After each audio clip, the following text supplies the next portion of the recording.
সুপ্রিয় দর্শক, আসসালামু আলাইকুম। এই মুহূর্তে আপনাদের সঙ্গে একটি জরুরি বিষয় নিয়ে একটু আলোচনা করতে চাই। বিষয়টি হচ্ছে সারা দেশে বিশেষ সতর্কতা জারি।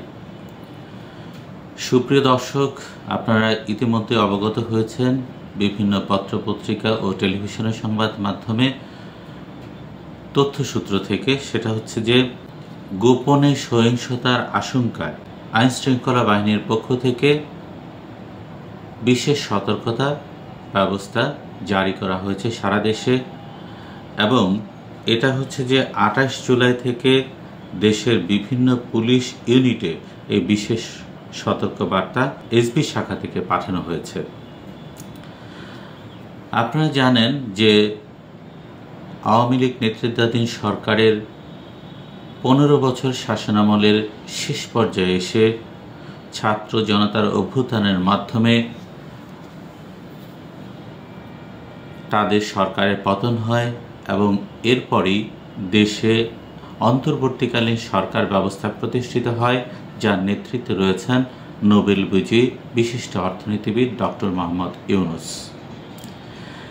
এখানে উপদেষ্টাদের সদস্য পদে যারা রয়েছেন তারা কয়েকজন আছেন যারা জুলাই আন্দোলনের সমন্বয়কের দায়িত্বে ছিলেন এবং যারা সমাজের বিভিন্ন ক্ষেত্রে বিশেষ অবদান রেখেছেন। তাদের মধ্য থেকে উপদেষ্টা পরিষদ গঠন করা হয়েছে এবং উপদেষ্টা পরিষদের নেতৃত্বে আছেন ডক্টর মোহাম্মদ ইউনূস। এবং আওয়ামী লীগ সরকারের পতনের প্রায় 1 বছর পূর্তি হতে যাচ্ছে। এই উপলক্ষে বিভিন্ন সংগঠনগুলো যারা রয়েছে তারা বিভিন্ন কর্মসূচি পালন করার শুরু করেছে এবং অনেকের হাতেই বেশ কিছু কর্মসূচি রয়েছে যেগুলো তারা পালন করবেন।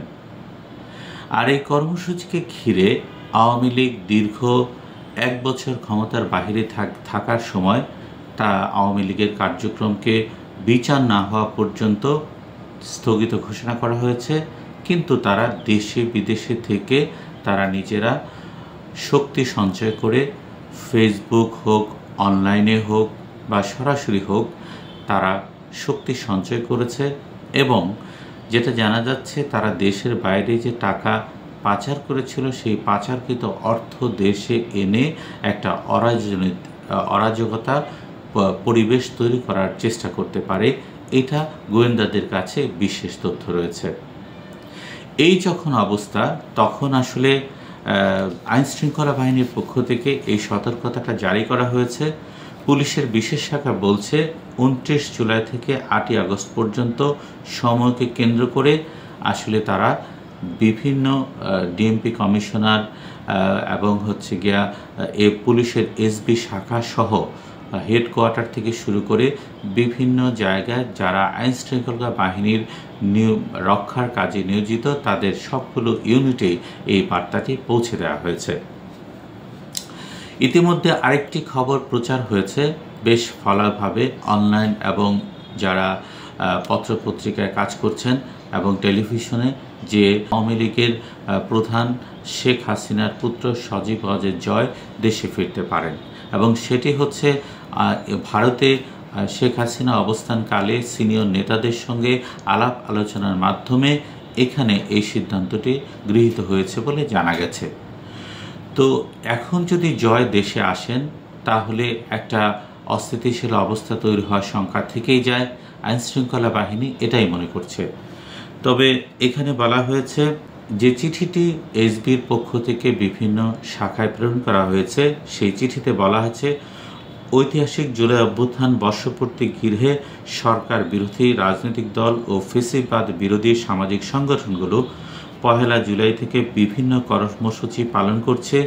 এর এই ধারাবাহিকতায় 29 জুলাই থেকে 8ই আগস্ট পর্যন্ত সময়কে বিশেষ গুরুত্বপূর্ণ হিসাবে চিহ্নিত করা হয়েছে।